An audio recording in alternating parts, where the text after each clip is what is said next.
Hi everyone, it's Rachel here. I hope you're having a lovely day. It's a beautiful sunny day here in Italy.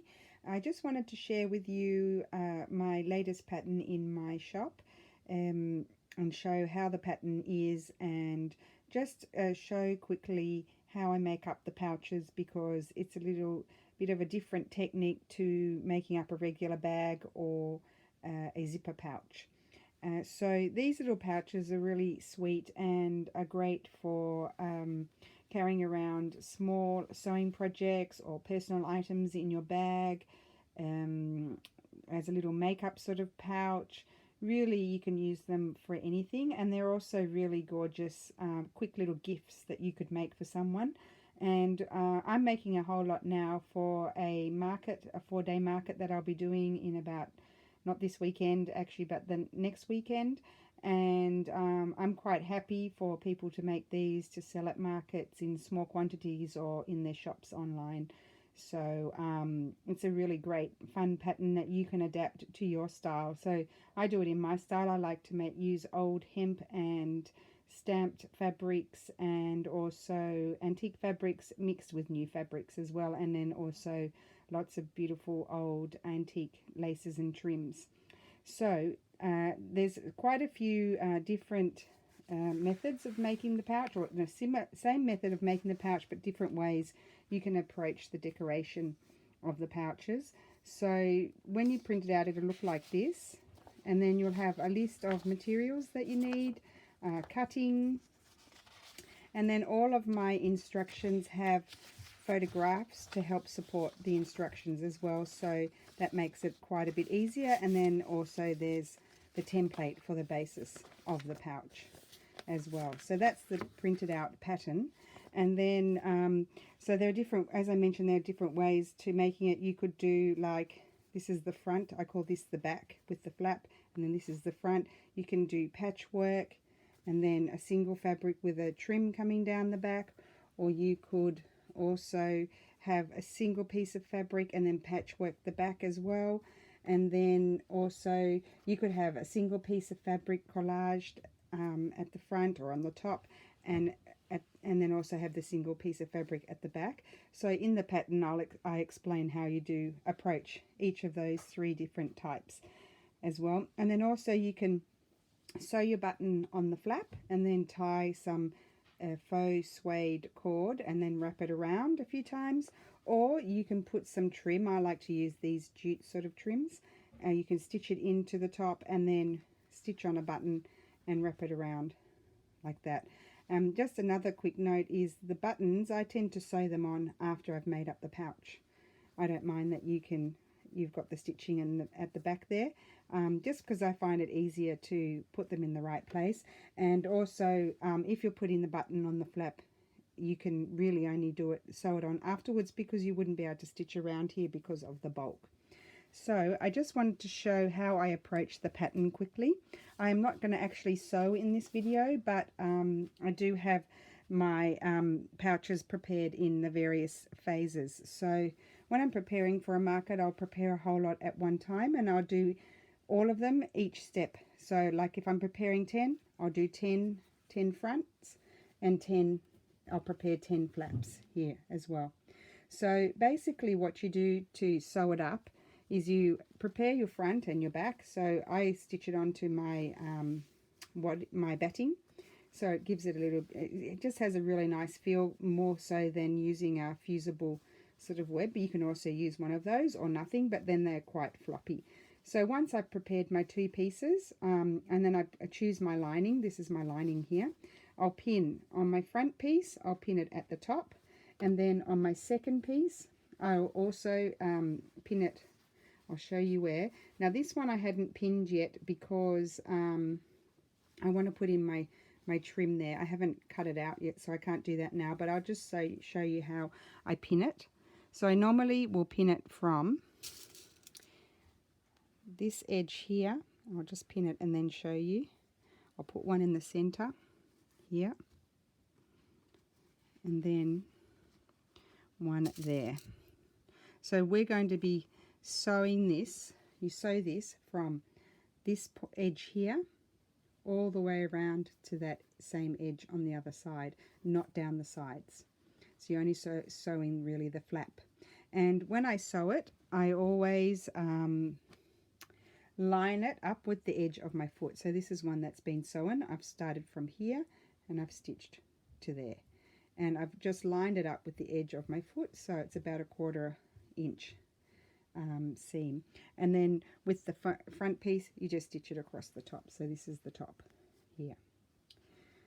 Okay, then the next step, once it's sewn, you where the flap is, you always cut out a little bit of fabric like in a V here and there, because that way when you turn it, you'll get a rounder sort of flat, a rounder shape, a smoother shape, because you're removing some of the excess fabric. So that piece is sewn like that, so it opens out like that. And then the front piece is also stitched. Got a bit of thread there, I have to, there we go. So that's also stitched. And then to sew up the pouch, what you need to do is open these out. So you open them out, you have your lining here, and then the exterior of the back fabric, and then your front and your lining, and you line the lining pieces together and the exterior pieces together like so. And then what you do is you line up your seams here. Now what I'm going to do, I don't want to pin my flap, so I'm going to flip that over there. So you're lining them up here like this, and then you pin them. And then what I do is I go over to the other side and do the same thing, just so I'm sure that they're lined up at the top. So you sort of open it and then line them up. This is probably one of the most fiddly bits of the whole pattern. So they're lined up, and I'll pin it there. You don't pin down the flap. And now this is the lining. So what I do then is I'll place a few pins. And if I find that I've got a little bit of excess overhang, I'll just trim that off before sewing. Now here I've put a pin in the opposite direction to remind myself that I'm going to leave an opening there for turning later. So I pin that one like that. And then what I need to do is pin the other side. So we move the flap over like so, and then line them up, and then pin around your exterior fabrics as well, ready for sewing. And then this one I'm going to have a little bit of excess fabric, so overhang here, so I'll trim that off before I start sewing. It's not a problem. So it's all pinned, and then you go and sew.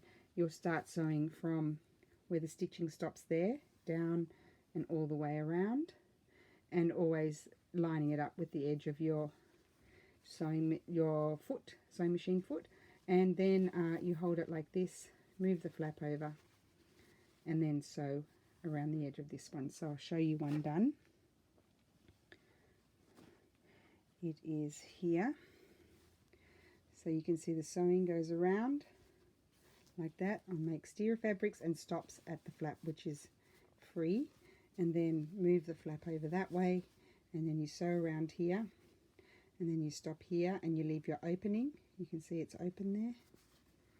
Just see it's open, and then you continue sewing around to the stitching there. So that's how you sew it. The next step is to do the corners, because I've given these pouches some depth. So that's an optional step. You can skip that step if you don't want, you want them to be flat, but I like them to be squared off like this here.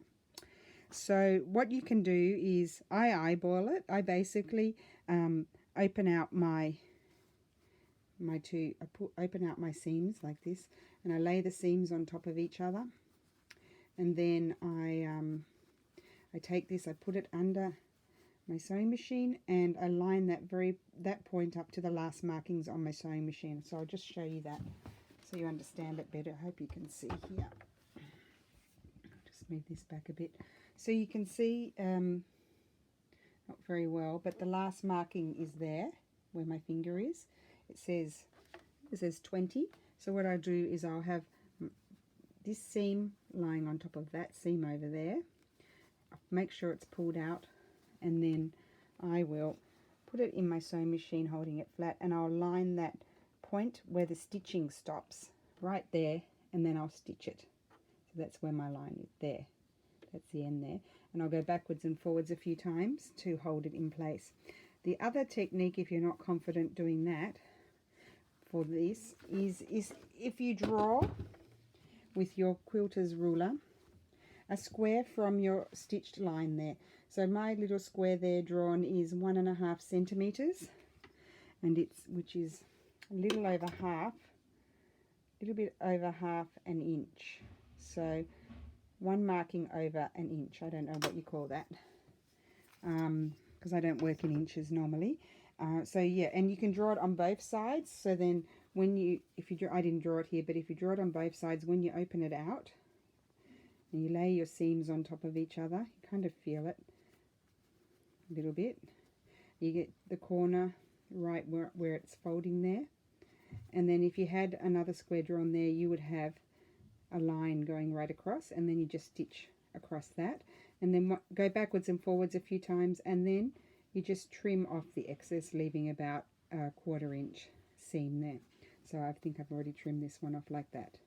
So you do that for all 4 corners, and then you turn the bag and push out your flap so it's all nice and round. Push out all of your corners, push it all out, and then if you want to, I normally do it, is you top stitch around the flap, and if it fits into your sewing machine, it just fits into mine.